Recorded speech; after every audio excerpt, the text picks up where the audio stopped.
Episode 54, Repacks with Jonathan Rotonda from Roto Breaks and Roto Box.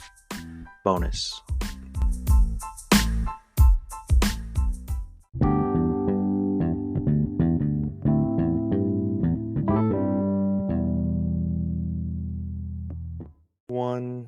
Okay, I think we're started. All right, so first off, I gotta say, Jonathan, thank you so much. Can I call you Jonathan or John or Roto? Jonathan or Roto, whatever. Most people call me Jonathan in the hobby. They call me Roto, so you pick. Okay, so you are from Roto Breaks or Roto and Roto. So you're a breaking company, and Roto Box is the repack business that you have, right? Correct. Yes.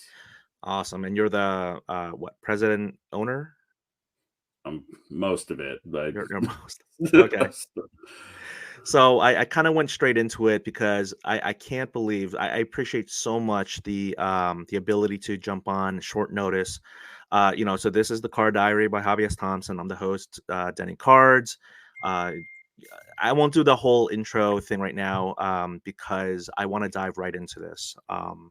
Yeah. Repacks are such a hot topic in the hobby right now. They're just it seems like there's something every week or every day and all that stuff. And right now a big light is shined on repacks, and there's some good and maybe not so good things being talked about. What I want to do in this, however much time we have here to talk about it, is first let's get into your hobby journey, like just your background. And then I would love to kind of go from, there's that concept in restaurants, farm to table, like Oh yeah. going I want to go from comp to table. I want to go Okay. from buying to packing to shipping and ripping and all that stuff, because I'm so fascinated with this area of the industry. So Sure. welcome to the show. Thank you so much for being here, um especially with such short notice. So can you kind of talk to me about like your hobby journey thus far? Sure. For those who aren't familiar with me, I'm been around a while, but I'm not Rich Layton or anything. So a lot of people don't know who I am. So I've been in the hobby since I was a child. Got my first pack of cards in 1987. So before a lot of people listening were probably alive, but that was my first foray. I got a pack from my parents, 1987 tops. I was hooked. Collected all through childhood, of course. So many of us did, and then high school, college, kind of got out of it, and then entered the workforce, and then moved. You get older, you get bored, you start to get back into stuff. So around 2014, 2015, found my way into a hobby shop and bought some Bowman, which was kind of what I was attracted to. Really liked the prospects. I was very interested in following Yankee prospects. 2013, Aaron Judge had just been drafted. I was pretty excited about him, so I wanted to find some cards of him. So was just collecting, and then around 2016, I learned what breaks were. Started watching them. Accumulated a pretty good group of friends, and we were like, hey, why don't we just do one of these like together? And so we wanted to get a case of 2016 Bowman's Best. That was the first product I ever did, and basically I was kind of just nominated to open it because one of us had to, because we were all in different parts of the country. So I got the case, created Roto Breaks on Facebook, which was I didn't intend to be in the business. We just wanted to open a case. And then we did one, did another. People started joining the group. And then in 2017, I had accumulated way too many cards from Razes and stuff like, and breaks that I'd gotten in, stuff like that. And that was when I kind of got the idea of Roto Box, which was our a repack as we know them today. At the time, there wasn't a lot to compare it to, I was just like, well, what if I took my own cards and put them in boxes and then just figured out what what they were worth and figure out a price and do a break that way. And people liked it. And so I kept doing it. Fast forward to now, that's what I do. So, would you? I mean, I don't know if you would say this, but are you the father or godfather of repacks? No. Do you know who No. is? Well, at the time, so Leaf was doing like best of at that time, so it existed. Hit Parade started kind of around the same time as Mhm. me. Obviously, they're a bit more well funded than we were at the time, being coming from Dave and Adams. Who I like Dave and Adams a ton, and then there was I guess my main rival at the time I don't know if he still does it even, but AP Boombox was kind of but his stuff was a little different. He had a little more memorabilia involved in his, but I was definitely an early adopter. I don't want to. I'm not Gotcha. not the Godfather, but I tried some things that nobody had really tried before, and some were successful, some weren't, and Okay. um, I certainly, I guess, laid the groundwork or some of the groundwork for Cool. what's going on All today, right. I So would say. maybe you're like a great uncle, There we perhaps. go. Yeah, yeah. All Not the right. Godfather, So unfortunately. so you started the breaks in 2016. You started the repacks in 2017, which I did not know about. Yep. I mean, well, actually, before I get to comps, because you were telling me how you were trying to assess the value of the boxes back then. Sure. When you said you and your friends were all around the country, like where are you currently based out of? Where were you based out of back then? Mhm. And did you all meet online, basically? Yeah, so we all met online. So currently, I'm in the Phoenix area in Arizona, Okay. and at the time, and basically where I'm from is Columbus, Ohio. So I was kind of central, um, and so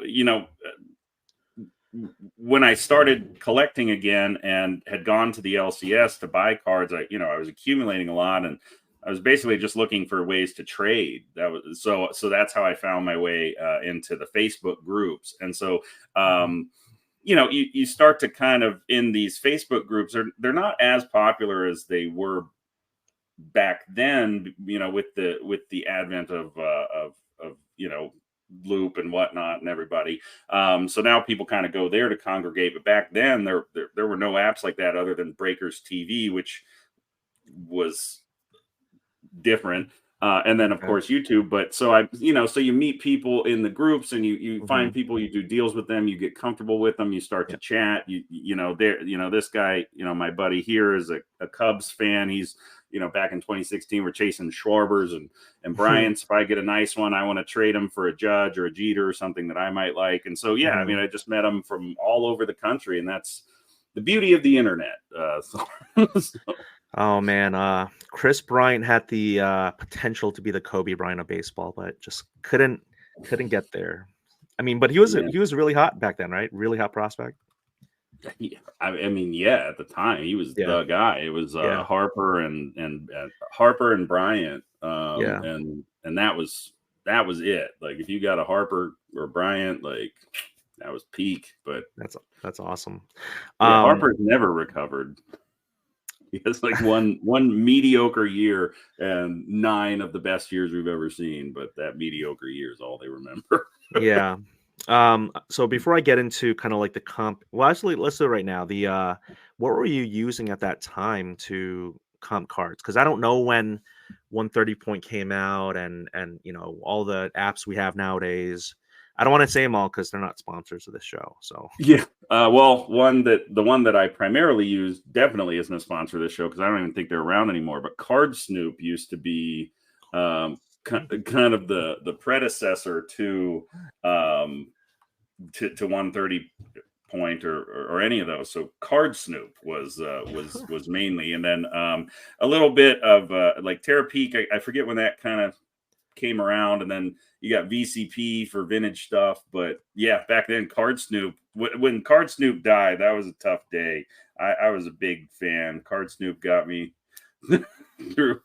through a lot Wow, of. that's interesting. I mean, because I don't know when the Beckett magazine became like less pertinent, maybe around the advent of like uh, you know, I don't want to say like the start of the internet, but like it just became less reliant on, right? So Yeah, I thought yeah. maybe around the early 2010s it would have been Beckett, but actually, I was in the hobby in 2007 to 2012. What did I use? I feel like maybe I did see some Beckett's around. I saw some online stuff. I don't I don't I you know what? I think I might have been on some oh my gosh, they say don't go down rabbit holes you can't get yourself out of, but I don't what I think I did was there was this website called Sports Card Forum, and people Mhm. would list prices of things and just buy, like they would just kind of I don't know where they got those numbers, but if I was buying a card at 30, and definitely at that time I was not doing any flipping, but I remember thinking, oh, maybe if that's what they want and we can negotiate a little bit, that the end value is 25 or something, right? Just so Right. and if I wanted to trade, I would get one of my cards that was like, I think like from the same set, but a different player. I mean, I just feel like trading back then was so much more, certainly like maybe, um, I mean, it's all unregulated, but what am I trying to say here? It's more like within sport, within sets, within products. I think that's the type of trading that I remember doing back in that time. Sure. Yeah, like set building type stuff. Yeah. Um, but yeah, it was yeah, it wasn't as there was no, apps that we could go on. I mean, Yeah. there was nothing. We were, you just kind of had to do your best and try and be yeah. Yeah, right? uh, Yeah. It really was yeah, a do your best type of situation. everything should be, and it still should be a do your best Yeah, situation, right? but right. but we have a little more tools to kind of fine tune the accuracy, I guess. Yes. Yes. Okay, so before we get into kind of like the comp to table aspect of things, because I'm really glad we went down the comp rabbit hole a little bit because Card Snoop, wow, that's Yeah, I don't remember that. real ones, But no, Denny. the real oh man, I'm just such a poser. I'm a poser. When it comes to that first pack you got in 1987, you were in Columbus, Ohio. So I'm trying to figure out I love talking about regional grocery stores. I won't do it here too much, but where were you? Like you were with your mom, you like got good grades and you guys were what at like a Kroger's or something like that or No, Albertsons? I actually wasn't in Columbus at the time. Okay. I actually do remember it. We were at the base exchange in Jacksonville, North Carolina. My father was in the Mm, Marine Corps, and oh, so we were in Jacksonville. And I remember we were we were checking out, and they were by the checkout. So this was at like mhm. kind of the military like convenience store, Like a basically. commissary? Yeah, it wasn't the commissary, but then you got the exchange, was kind of like it was like a smaller Oh, version okay, of it. okay, okay. And so yeah, there was just packs there, and they had baseballs on them. And I remember it was green, and it had a big baseball on it, and Hmm. I was 5, and Oh, I said, "What's this?" And they bought me one. Back then it was what, quarter, 50 cent, I don't know, I yeah, mean, they right. weren't much. So Yeah. I got one, opened it up, there was a Don Mattingly right on top. So Oh, now yeah. I was already a Yankees fan at that time, just because my grandpa was. So I had Oh, like Yankees t-shirts. And then yeah, I got Don Mattingly. I was so excited, there was a Yankee on top. And then I chewed the gum, and that was that. chewed the gum. And so you went from Mattingly, Jeter, Judge. You're just a Yankee through and through, huh? Yep, yep, pretty much. Although I don't know, I was now that I live in Phoenix, it was hard to not. It was hard to not once the Yankees were, what they were this year, which was terrible and disappointing. It was hard to not get swept up in the Diamondbacks Oh yeah, fever. their run. Right, absolutely. So it Yeah. was. So I was certainly a fan of them throughout the playoffs. But yeah, Yankees. Amazing Were run, amazing star player. Seems like a really nice guy. He's half Taiwanese apparently. Corbin Carroll is.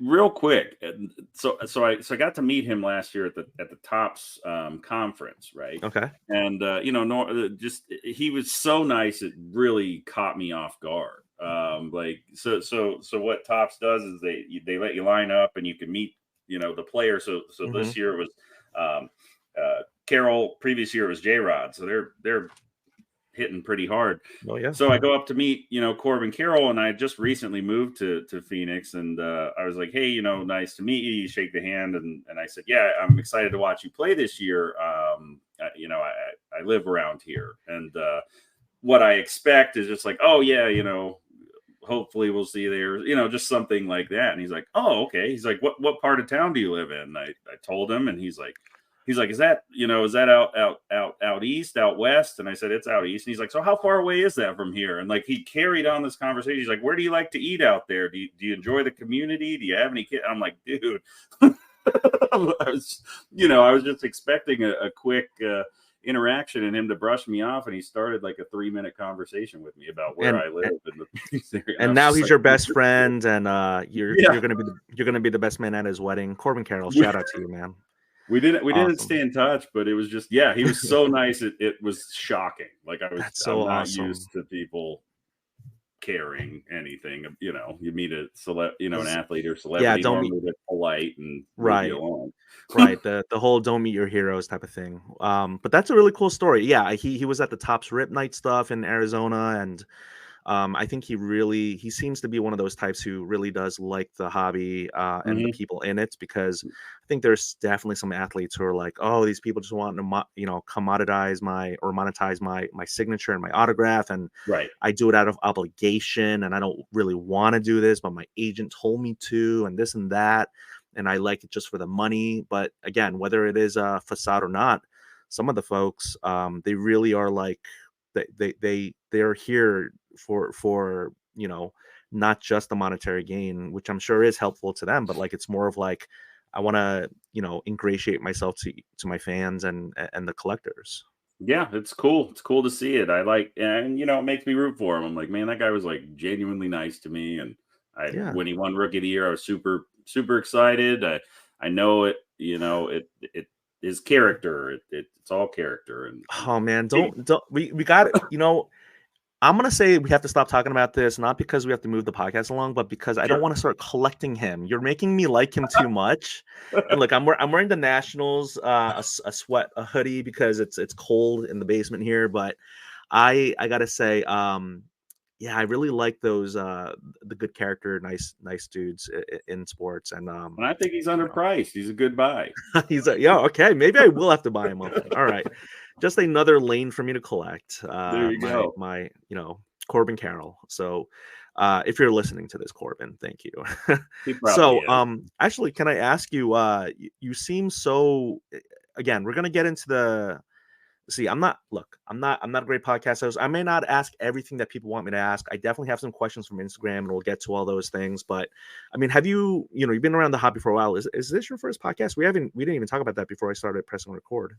No, I've been on a few. Okay. I've in the process of we've been trying to do our own. It's just it's hard. It's hard. It's hard to do it. But I've tried my own. I've been on a few. Okay. This is the first time I think to specifically discuss repacks and Got it. and all of the hot button issues in the industry right now. But yeah, no, I've Yeah. been on a couple.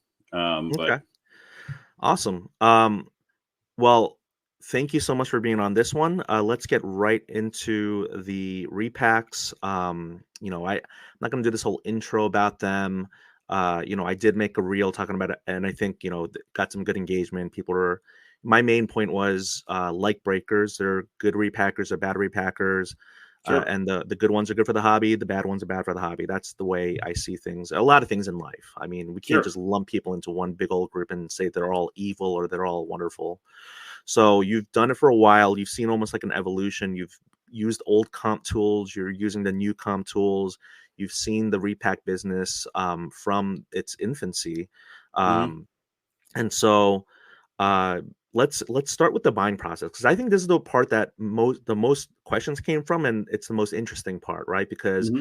I made that content because, someone who really moves the needle, Chad Blesnick, talked about how repackers, they're coming in, they're swooping into these shows, and they're buying at 95% comps or whatever it is. And so I guess I wanted to ask you the first thing when it comes to the buying process. Where are you buying your cards?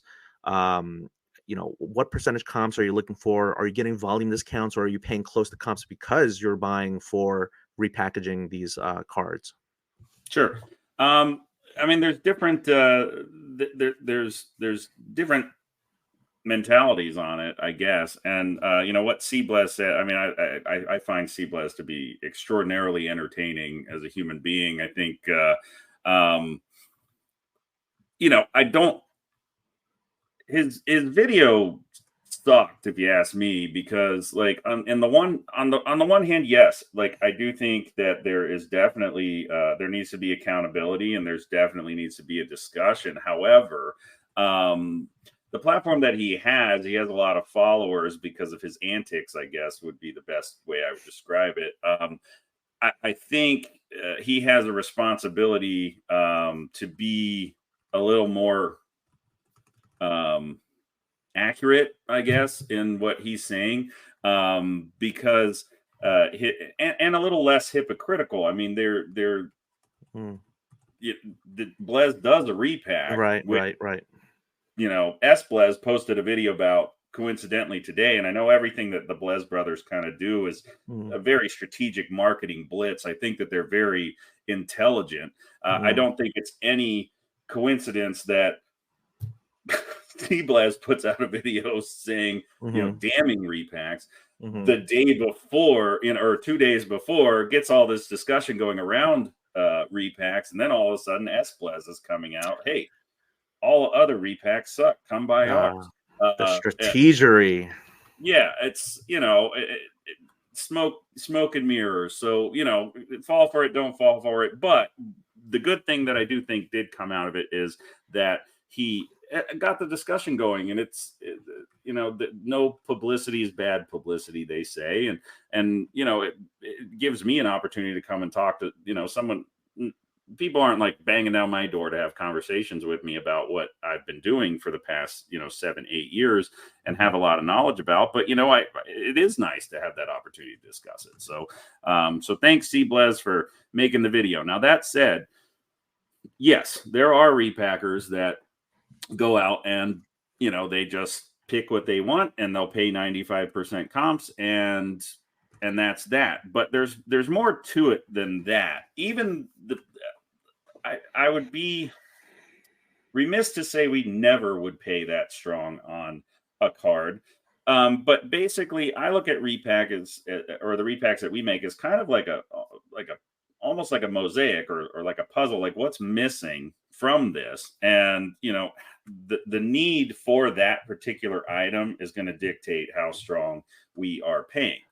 So as a general term, basically, and we've been doing this for years, we try to purchase around the 70 to 75% net,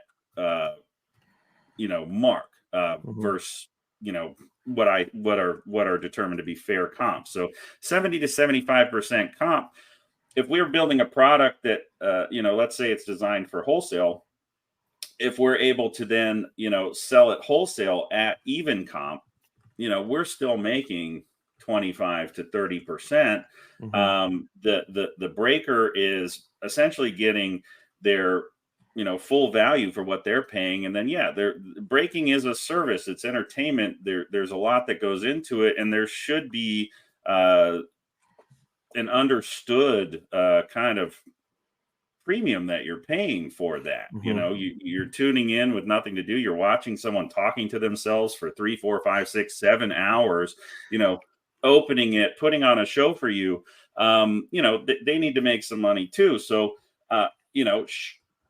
should I be selling the repacks to that breaker at 150% comps? Of course not. And if anybody is, then that product should die quickly. It will die quickly. So, but I think the generalization that Cblaz made, that repackers are just going to shows and just saying, "Give me everything I want, and I will pay you 95% of comp." Yeah. Nobody is doing that. Nobody is doing that. Okay. It's So, where not. do you have buyers, or are you the one personally going out to shows? Like, I know there's some really great shows out in the Phoenix, Arizona, or the Arizona general area. Like, Yeah.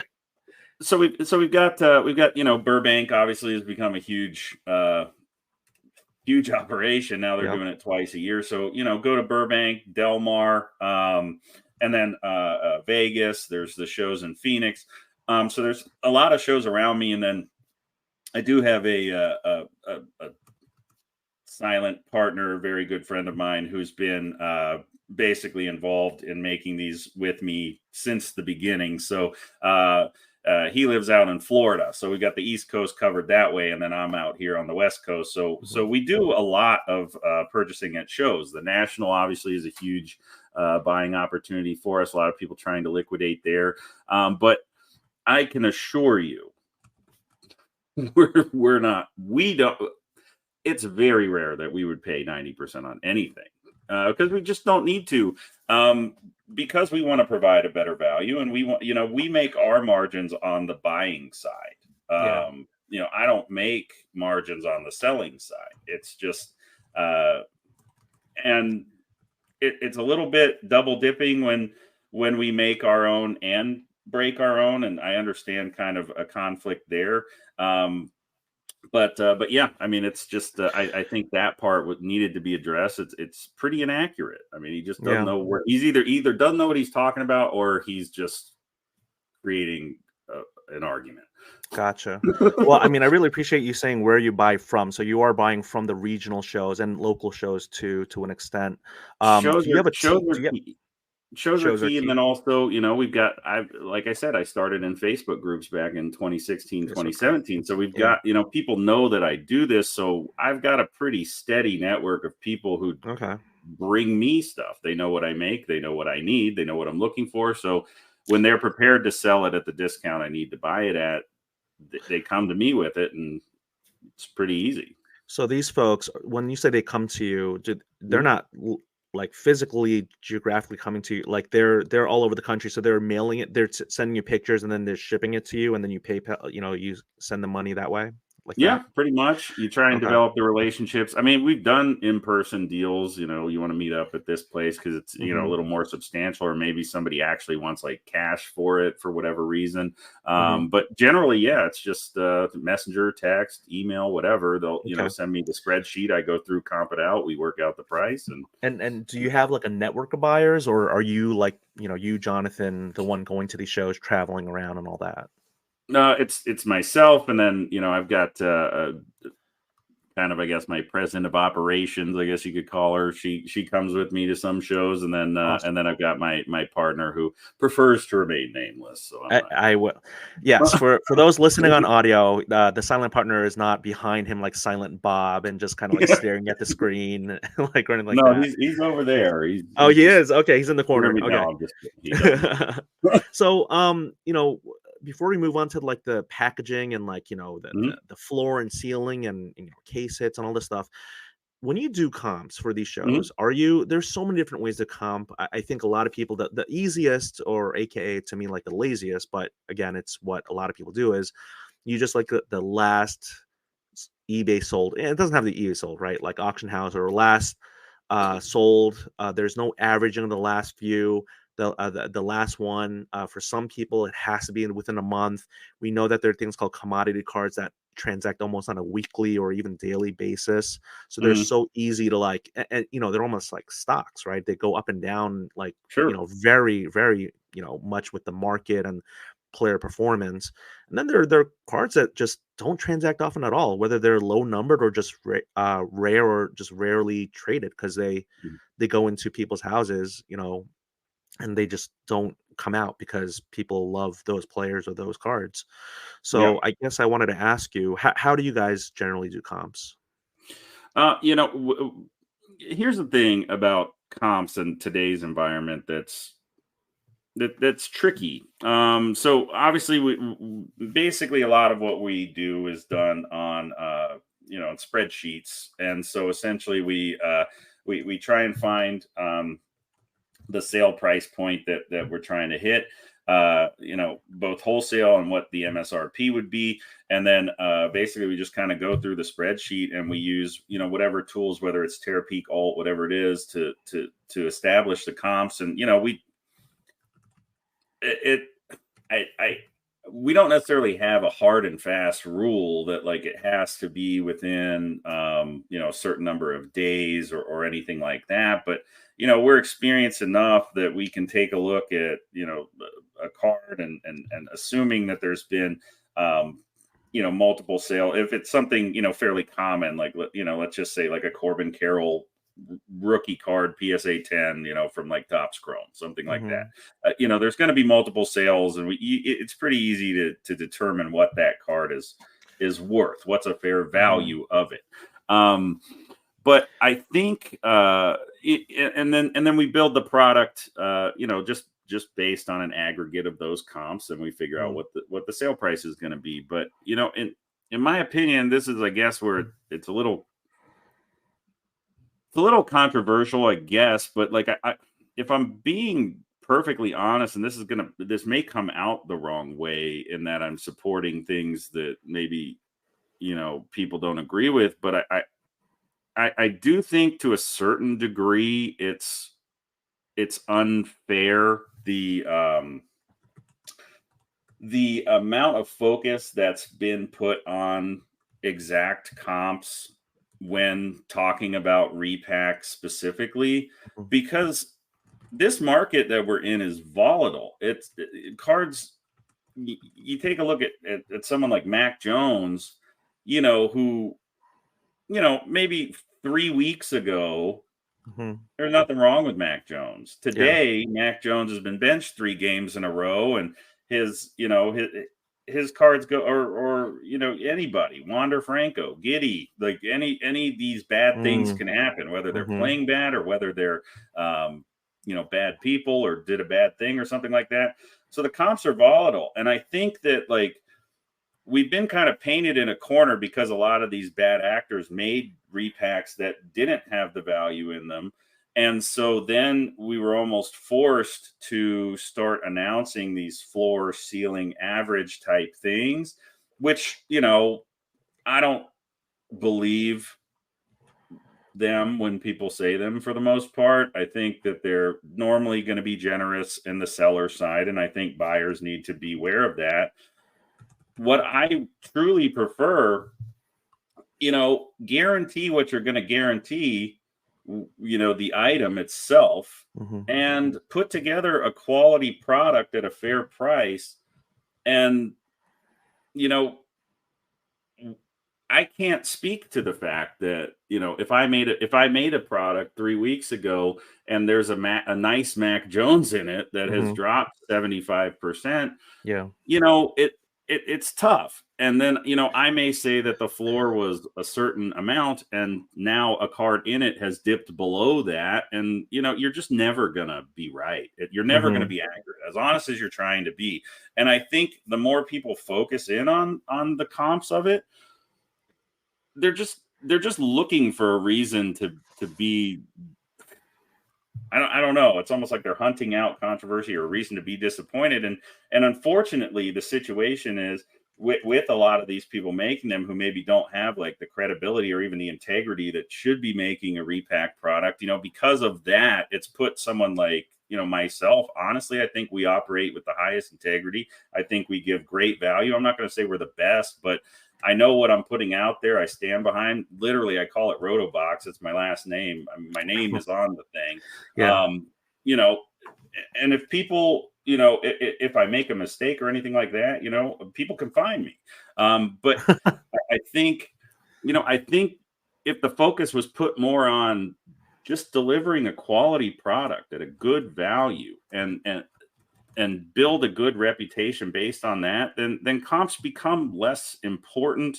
I don't know, that's kind of maybe I got off topic there, but like that's just the second you start assigning dollar amounts and Yeah. values to things, Yeah.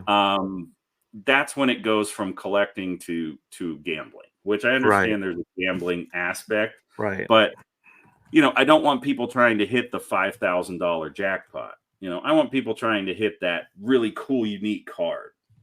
And if you can sell it for $5,000, great.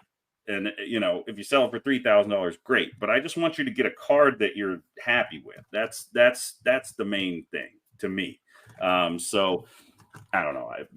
No, I Maybe really appreciate us going down this because, it's clear you're really passionate about it and it is your livelihood. Like, you went from doing this like part-time to now this is full-time for you, right? So oh yeah, I really appreciate your candid response here. So I I can see what you mean by it going from collecting to gambling and you want people to try to hit that unique card. So, this was a question I was maybe going to ask later down the road, but since we're here, I just wanted to ask like for a collector and to not focus too much on the comps and to just for the collector themselves, the pure collector, for example, those folks tend to just buy the cards that they want and the players that they want, right? So, sure.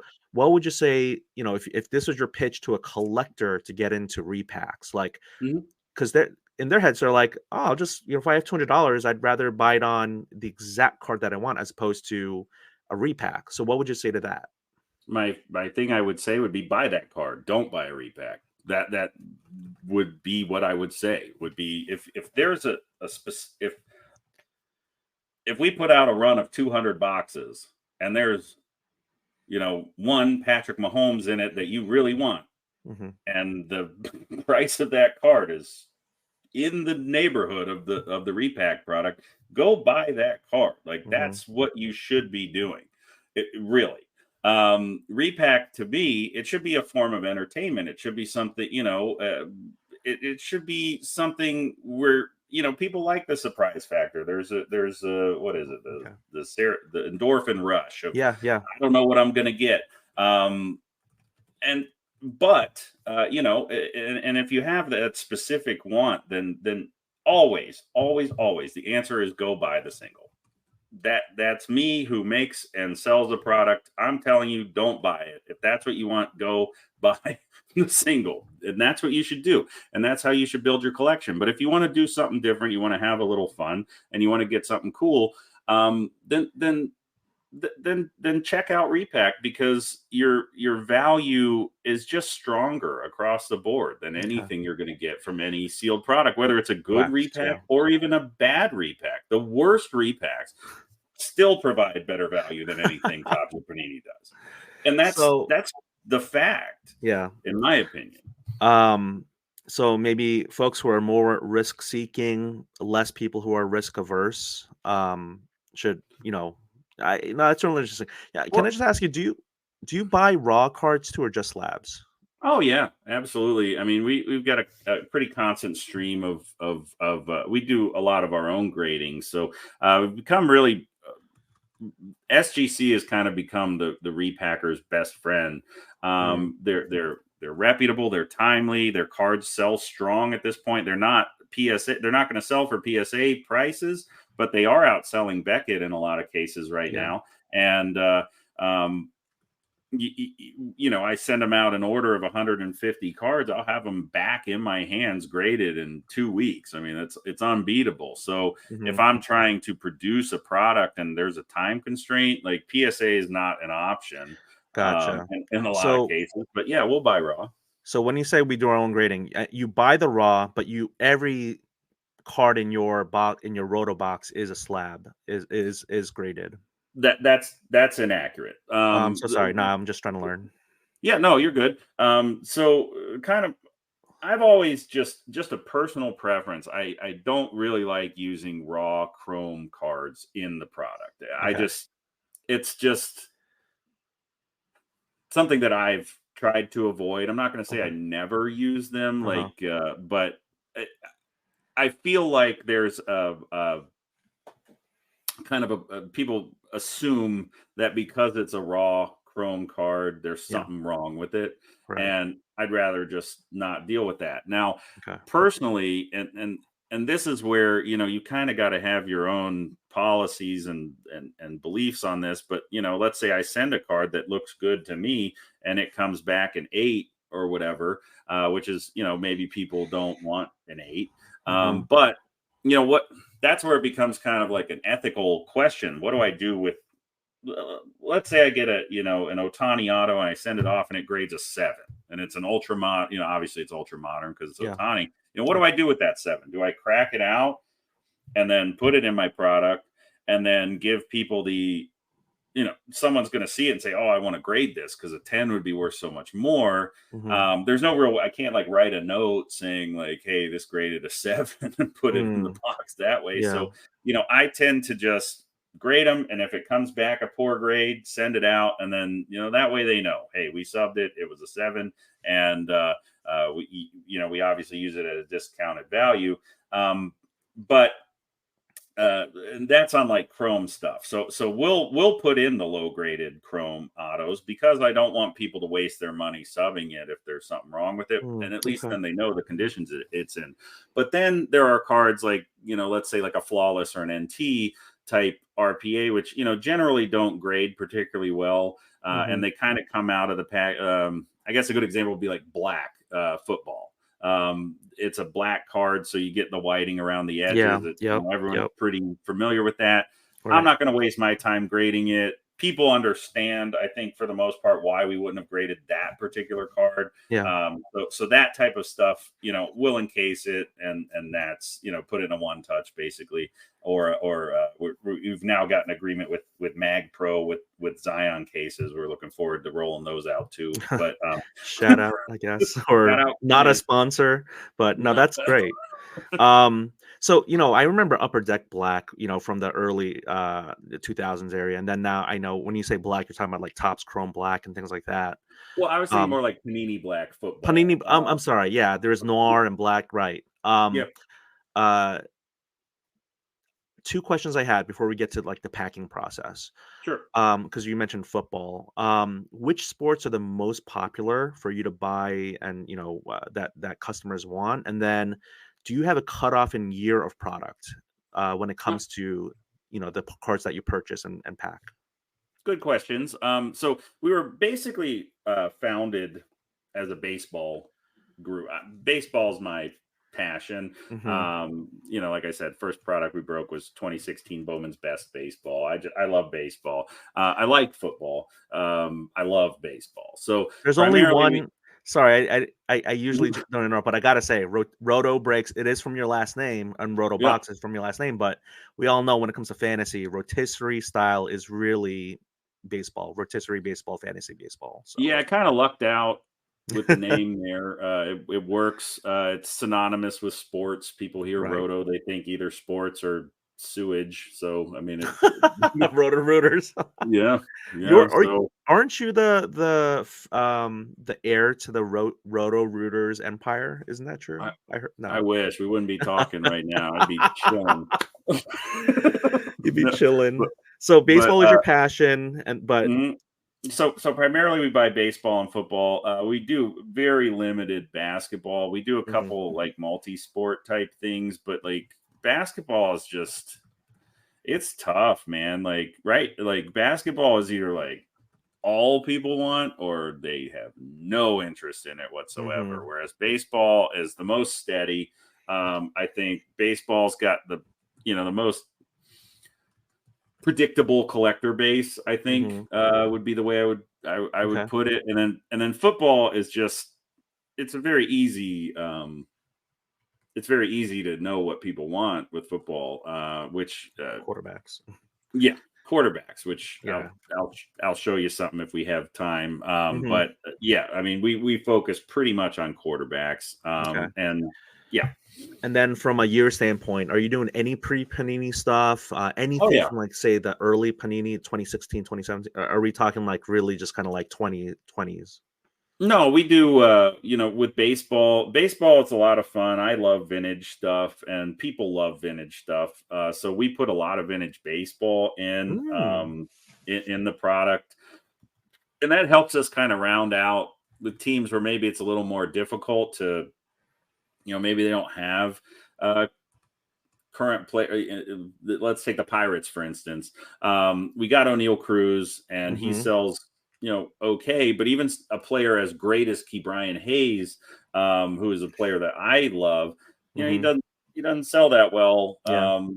So it's really, you can find a nice Clemente, uh, from 1962 or whatever, and like a PSA 7, and Mm. that fits in our kind of range, and people Mm. are ecstatic. I get the Mm. Pirates, I have no hope, and then all of a sudden I got a Clemente, or there's a million examples like that. But yeah, we'll use vintage. And then for football, I mean, yeah, Brady rookies were 2000. Peyton Manning was 98. So we use rookies of like from the 80s, 86 set, like Jerry Rice, Joe Montana earlier than that. Marino rookies, Elway rookies. We Okay. use vintage. The stuff that I found has not gone over particularly well would be like football cards from like the 70s. Like, I Oh don't know, yeah, for some vintage. reason, Right. uh, they're not that excited about George Blanda. Um, Well, it's in the name, bland. it's very Bland. bland. I Duh. made a mistake and bought some George Blandas and put them in. He's a Raider. I mean, a Raider is another team that's it's tough to hit them. I mean, Mm. so George Blanda, fun fact, had the longest NFL career ever. He was the Yeah. Yeah. longest Hall Right. of Famer. Was a quarterback, Super Bowl Like champion. Did a lot of 47, good. 48. I mean, like Yeah, yeah, something crazy. I but the read it people don't recently. care. They just don't care about George Blanda anymore, Yeah. and Yeah. it's a crime. But we've kind of stopped using the more vintage football. It just doesn't have the same romance to it that the baseball does. That is like really, I've heard that from some of my really good hobby friends. Is vintage football is like completely just it's never risen to anything close to baseball and even arguably basketball. So, but Sure. no, thank you. So, man, we are at the 40, we're past the 45-minute mark. I want to do packing, I want to do shipping, and I want to get into the questions from Instagram.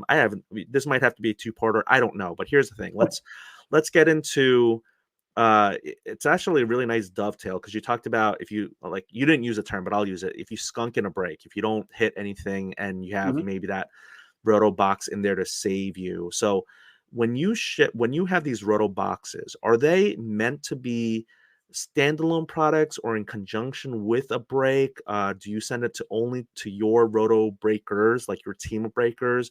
Do you sell these to other breakers who are on, whatnot, loop, drip, and all that?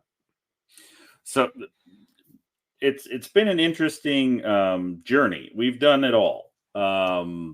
Really, we've done it all. When I started doing them, it was a totally random hit format, and I made 50 boxes or 100 boxes.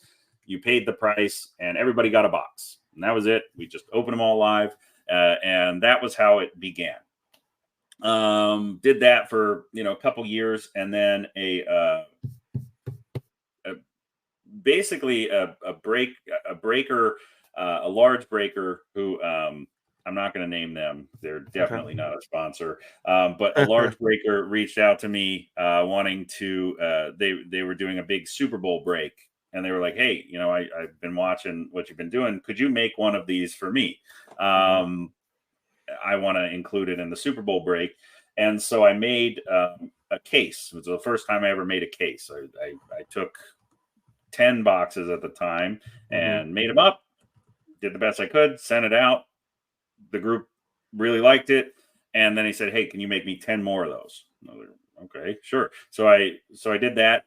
And they were designed to be like a case break product. So it was Okay. like its own case. So it was 10 hobby boxes, my own Mhm. hobby boxes. And the packaging was very crude. I mean, it looked nice for the time, but At the not time. what it does today. Nowadays, yeah. Yeah. So we did that. So then I had a couple other breakers reach out to me because of the exposure I got from that breaker, and then started kind of making like product runs. So I would make like 50 cases of a particular thing, and Mm. then it was designed to be like a case break, or you could open it up and sell individual boxes. It's never really uh, it's never really sold particularly well in a hobby shop, which is interesting. I think there's a big education component there where it's kind of tough for them to sell up to this point. So Mhm. they were designed to do a case, but then also we do I do have my breakers and then also myself where we'll do events. We're pretty much exclusively on Loop at this point, but we'll do events on Loop where it's a series of packs, and I kind of view these, despite the fact that they have the same Roto Box name, I kind of view those a little bit differently. So we've got two different things. Basically, we make a product which is kind of more intended for distribution, and then Mhm. we'll do like pack events, which is kind of more like someone who does it great is like pull wax, pull packs. Those are they're huge events.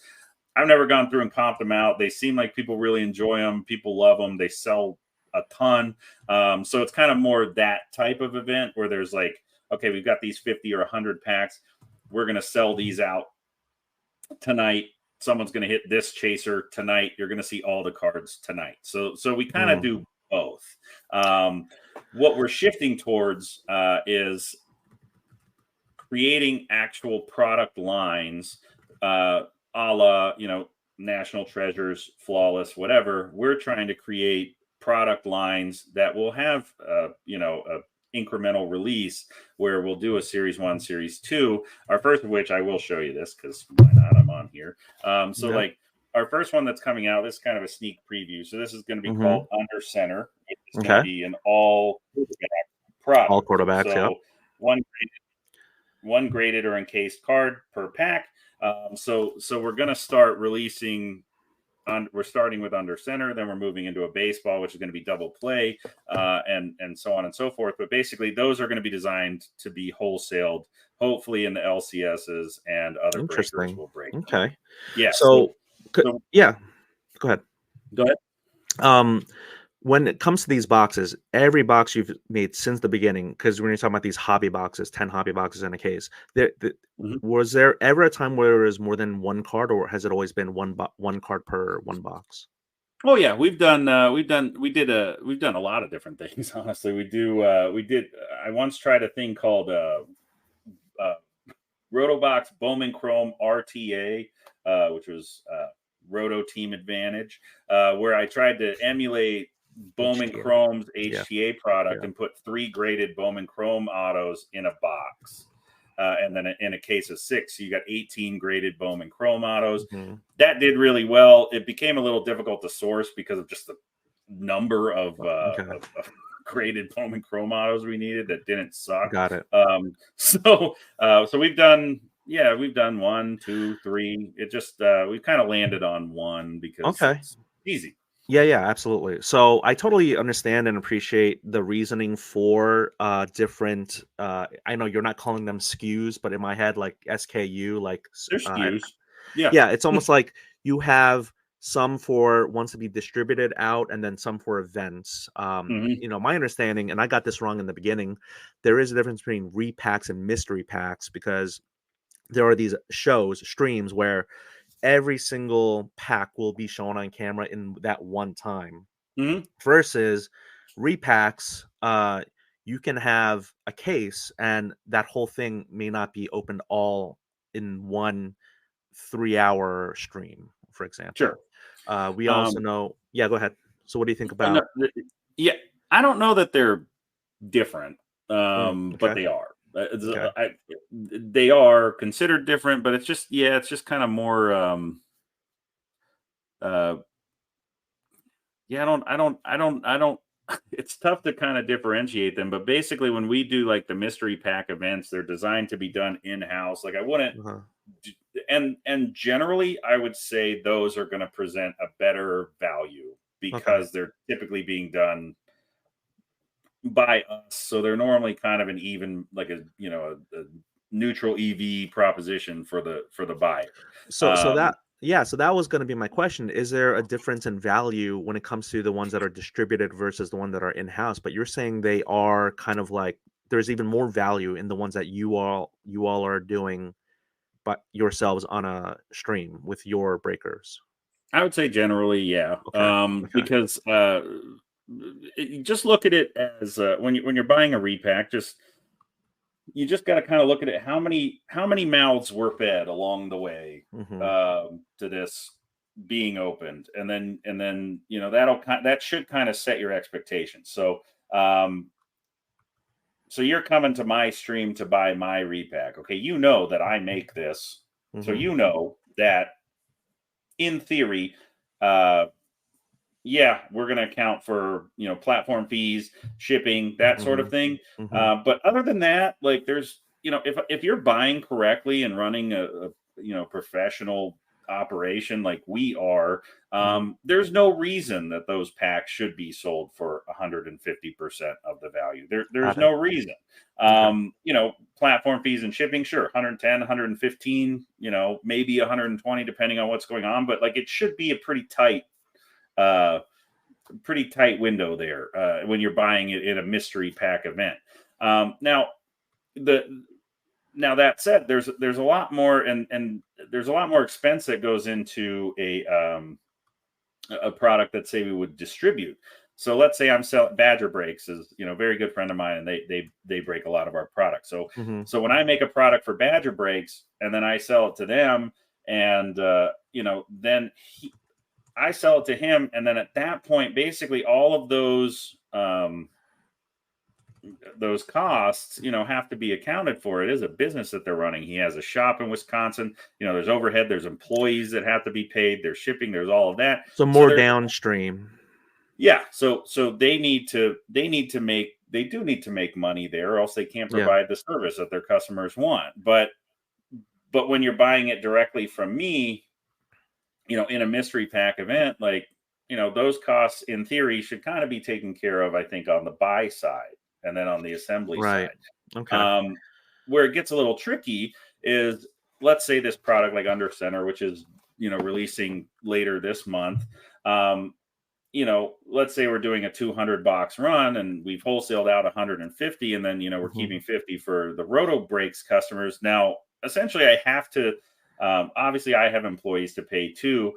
And I need to keep the MSRP in line with what the other breakers are selling it for. So I Hmm. can't really undercut people that I'm wholesaling to. So, so it gets a little bit trickier, but yeah, I mean, the customer should expect the best value from those mystery pack events. Got it. Whether they're getting it, I don't know, but Would they would you should. say those mystery packs for those events are more recently comped too, because they're like almost like sealed and ready to go as opposed to like shipped, and then you don't know when, again, he's not a sponsor and Loop is not a sponsor, but like Badger Breaks, you don't know when he's going to be doing his stream, and you don't know if they're all going to sell out, right? I mean, those boxes could be sitting with him. Again, we were talking about 3 weeks of Matt Jones, right? I mean, in 3 weeks, that value could tank or rise. Yeah, it goes both ways. It could have a CJ Stroud in it, who, preseason, all the talk was, kind of more focused on like what's Bryce Young going to do. Like, yeah, and CJ Stroud, you know, wasn't the hottest name coming into this season. So Hmm. I mean, he was obviously top 10 pick or whatever, and people were somewhat high on him, but um, you could have that too. I mean, that certainly happens as well. It's just, football is just so volatile. So, but if you're buying into a mystery pack event and there's a ton of Jimmy Garoppolo's in it, That's a problem. you, yeah, I mean that's not relevant. That's a negative.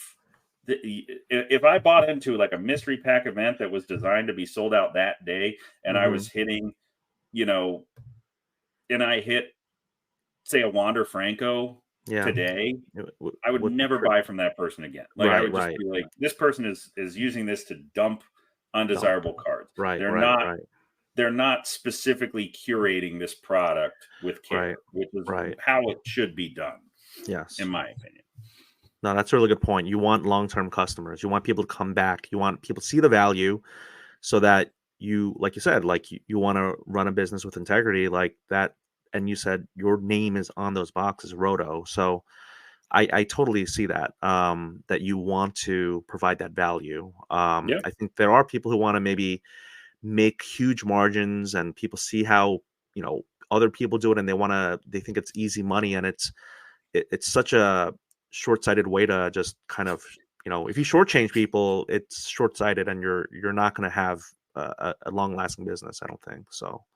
Yeah, I mean, I hate to, to sound, hate to put it this way, but yeah, I mean, they say you can shear a sheep many times, but you can only Mm. skin them once. I mean, it's Yeah,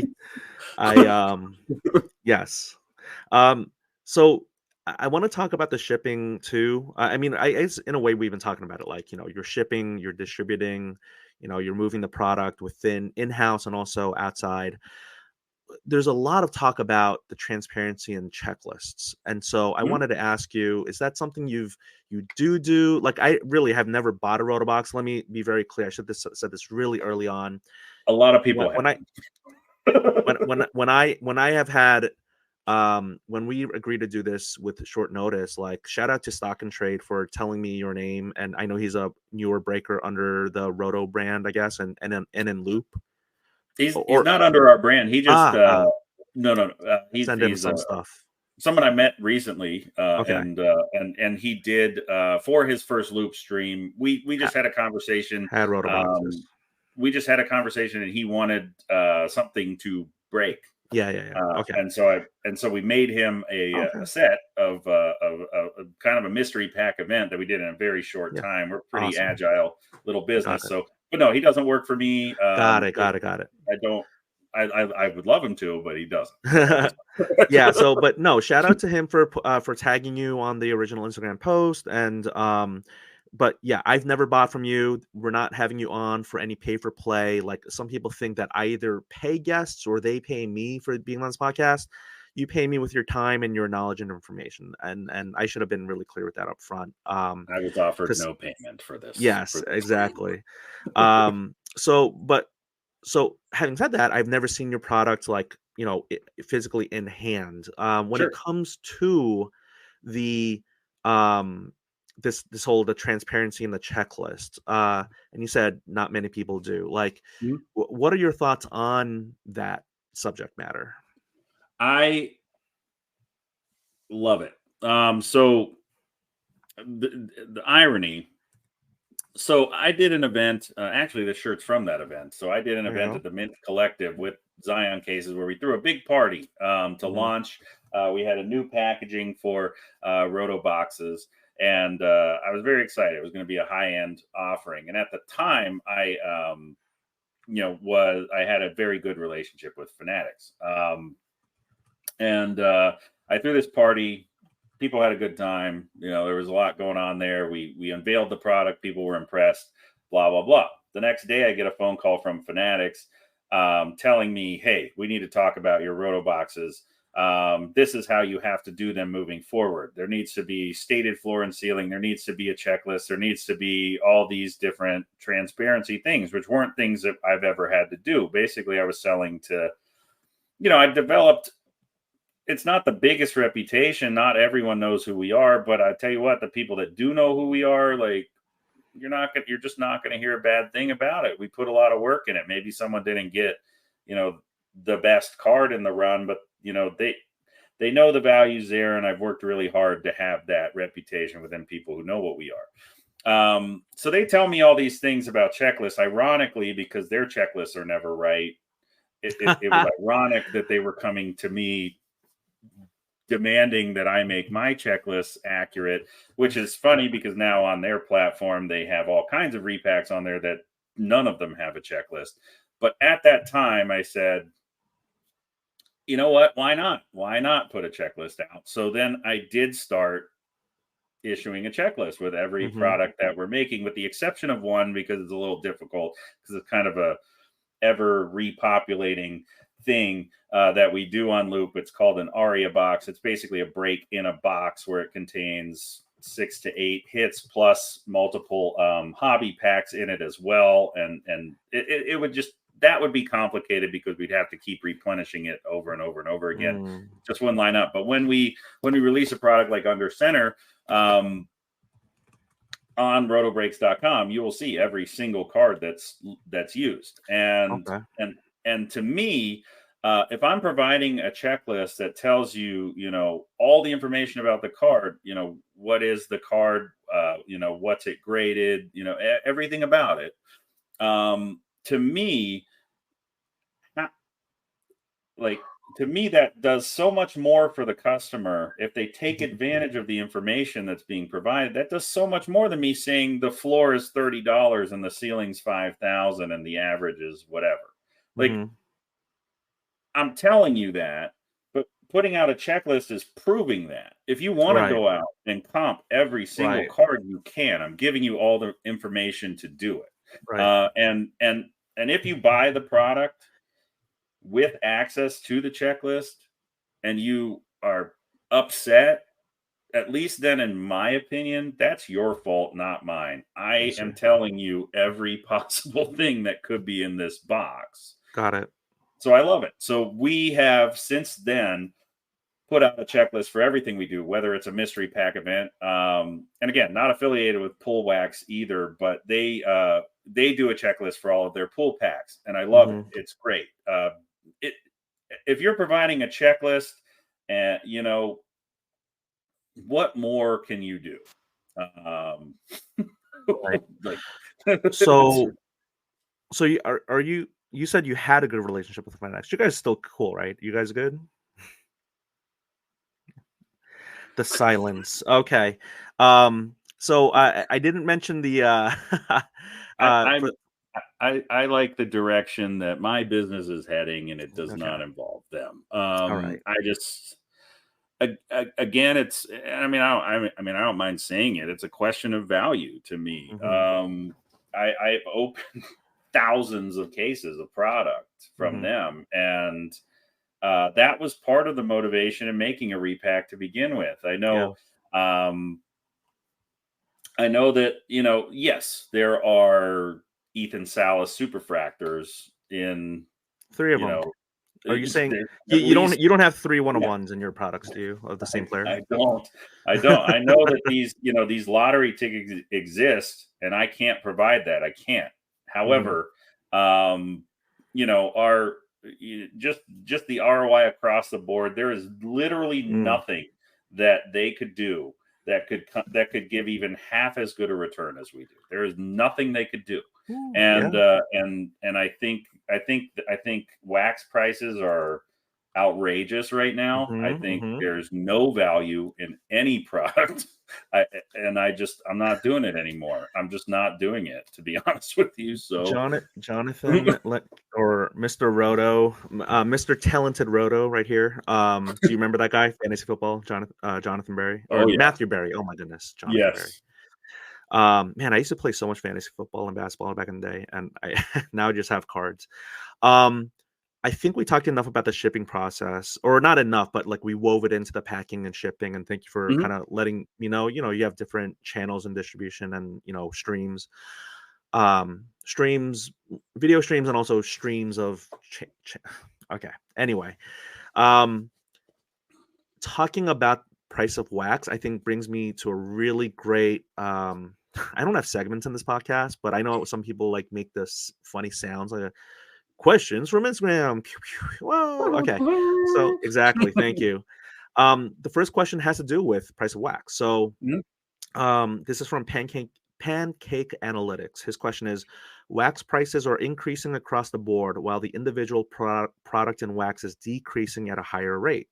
Do Sure. you feel? Do you feel, as the repacker, do you feel repacking the product and creating a better value is enabling the card manufacturer to release inferior products? What do you think about that question? I can read it again if you want. No, I don't think that. I Okay. think sheer uh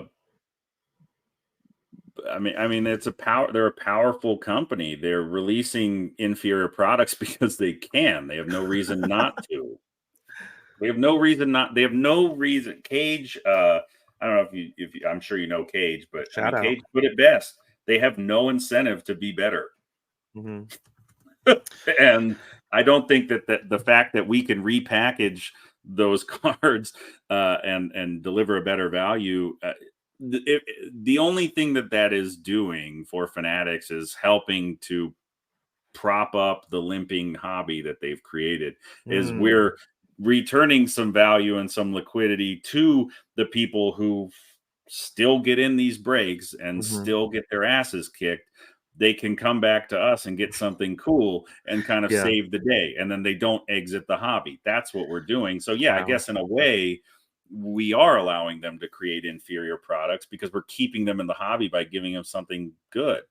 um I thought this was a really good question, but it was a really hard one because it's good because it really talks about what the underlying, the price of wax and the price of, the singles and all that. But it's also almost like projecting, right? You're almost being asked to like think about what this other entity or person is trying to do. But I think you handled that one really well. So thank you. I really like your answer to that.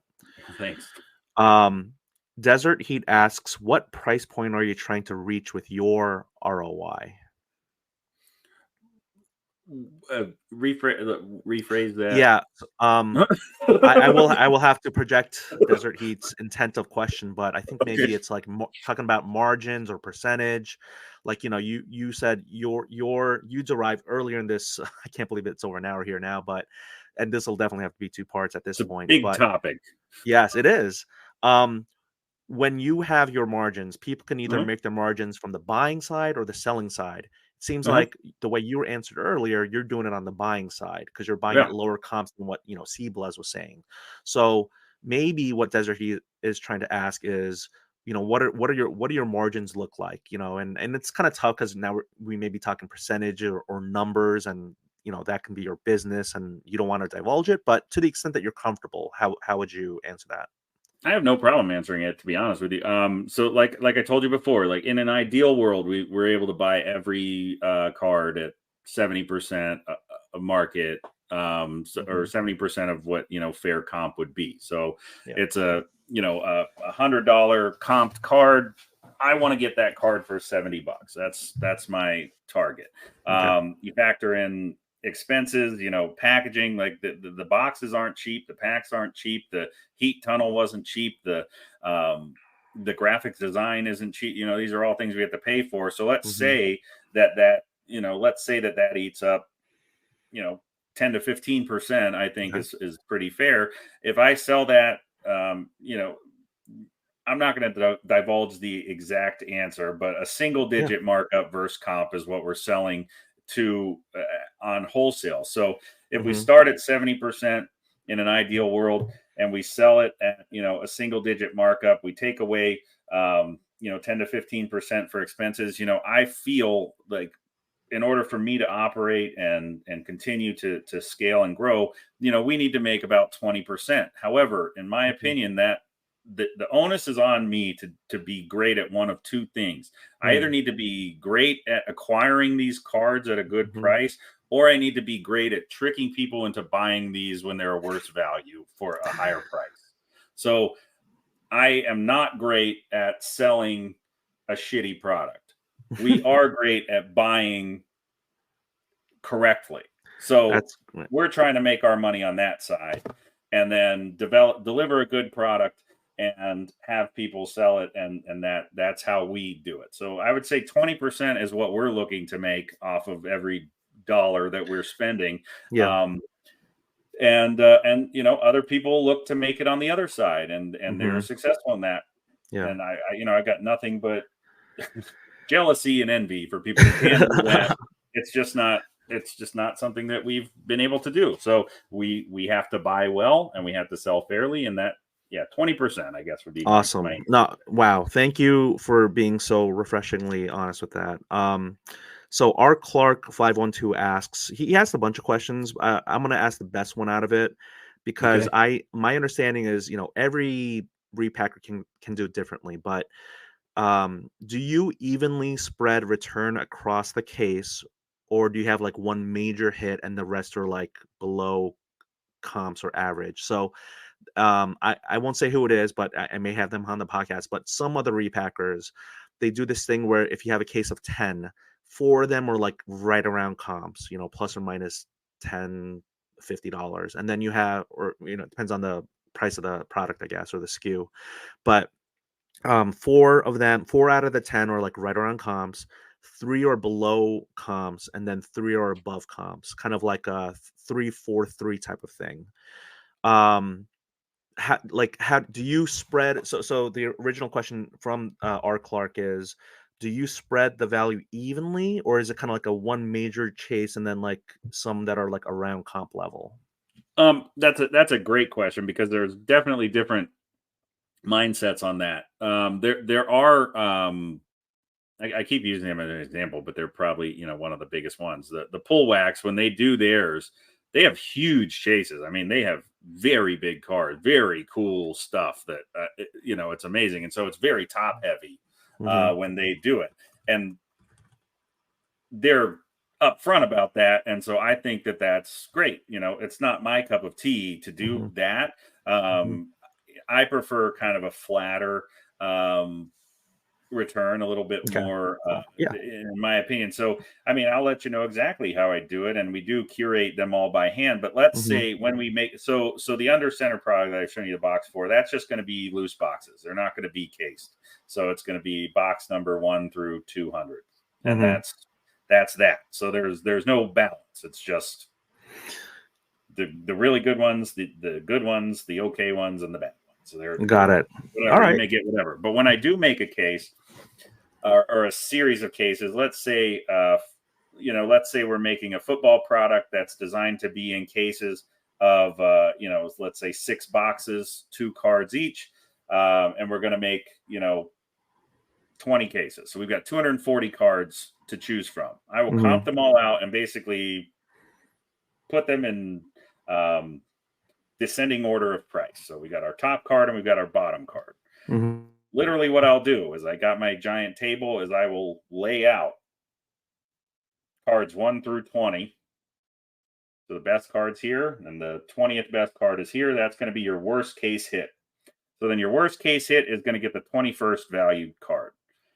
And we snake draft it and then go back down. And so it's going to be based on comp. So the best card is going to have the best card. The second best card in that case is going to be the 40th best card in that run. And then the third best card is going to be the 41st best card in that run. So basically, it's almost like a fantasy football draft. I'm Roto. It would make sense that that's how we're doing it, fantasy style. But so I think that's certainly great if you want to go on a case by case basis, and someone does it where 3 are over the value, 4 are at the value, and 3 are under the value. I haven't seen a lot of products that are that good, to be honest with you. So that's probably ambitious, but the way we do it is I just take the whole run and I just snake drafting it has been the most balanced way we can do it. And then once we get into kind of the bottom 20 cards or whatever, that's when I'm just kind of looking to make sure we're not duplicating teams, because a lot of them are meant to be, or a lot of them end up in like random team or pick your team breaks. And I'd rather not have double of the same team in there if possible. But that's kind of how we build them. So we want every case to be as even as possible. If that helps. You're muted again. I have not had any mic troubles until episode, this might be 50 something, but um I want to thank you so much for this. For you to explain it in that regard was really cool. I think people could visualize it and it kind of Mhm. makes more sense. Um I I may have to make this into a one podcast episode because it's such a hot topic. I think I may just have this upload all and just kind of like release it as soon as possible, because I think you shed so much good light into this. I also have to like go to the bathroom. So I have other questions that are on here. I just think I'm gonna have to we may have to have you on another time. But Sports Card Nonsense, I'm gonna shout them out. They sent a really funny, nonsensical question, which is very them. I'm not gonna ask it, but they talked about Keebler elves, and so I thought, well, how many employees do you have? Maybe we can just get you out on that question. Where are you currently, and like where would you like to be going into, like, or like for the for 2024? How many Keebler elves do I want Yeah, working how for many? me? Yeah, yeah. So right now I've got 4 employees other than myself. And we during kind of it's been kind of an adventure. So I've had as many as 10, and then Wow. we've kind of scaled as we've scaled back the breaking Mhm. side. Okay. We've made, we've had some departures, Gotcha. amicable, I think, but Yeah. just we're trying to kind of shift the direction into almost all Roto Box centric way. So right now we're down to Mm. 4. I don't look at it as a number of employees that I want. Whatever we can. I want to employ as many people as I can and give them a fun, good living. Right. And so I'd love to have 100 people working for me that are all happy. Right. But I mean, right now I like the people that we have. You said you got to meet Nick. Oh, yeah, at the National. XYB Nick? Yeah. Yep, XYB Nick. His sister used to work with us, Breaks with Oh. Jess. I'm not sure if you the world famous Breaks with Jess. She used to work with us. Now she has on to bigger and better things. But Oh, we've got AJ and Rianne, and we're doing good. But that's awesome. yeah, we don't have too many. And then of course my secret Silent agent. Bob. Yeah, Silent Bob. And then Dave, of course, as well, does he's handling our breaks on Facebook. So we got a good Awesome. crew.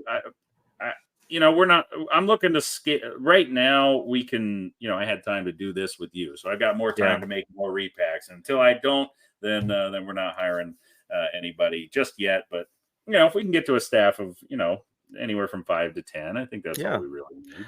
Well, this is why thank you so much for your time, and especially on short notice. Yeah. You have been so, I think, knowledgeable and all the history. Like again, like Comp Snoop or Snoop Dogg, whatever the thing was called. Card Snoop. Um, that's just so awesome. So, and it's so funny, right?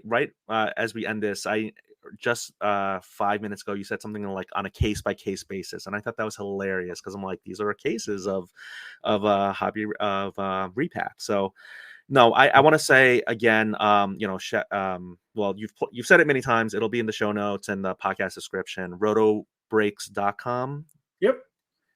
with the S at the end, right? Yep. We do Rotobreaks.com, more and then than one. yes, you do more than one. You have rotobox.com, no S at the end. That is an X at the end. But not The Rotobox. Yeah, rotobox.com. yeah. The Oh, it is. rotobox.com. So Oh, see, I was. rotobox.com is actually motorcycle wheels out of Germany or something like that. So the rotobox.com. As we launch our newer stuff with the Yeah. exciting new designs, all the checklists and all the wholesale information will be there. And Oh my goodness. That's so awesome. I was making a joke, but you actually do have it, so that's great. Jonathan, thank you so much. It's been an absolute pleasure, and hope. Thank you for doing the repacks, and we just had Small Business Saturday, and so thank you for being such a great small business in the hobby. thanks for having me. And yeah, if there's a part 2, you people have more questions, I'm an open book. Transparency is the name of the game here as we head into 2024. So I want people to know what we're doing. I want people to know how hard we're working to provide a good value, to provide a good experience. And, if people have more questions about what we're doing, I'm happy to come on again anytime. Awesome. All right. Thank you so much, Jonathan, Mr. Talented Roto. Until next time. All right. See ya. See ya.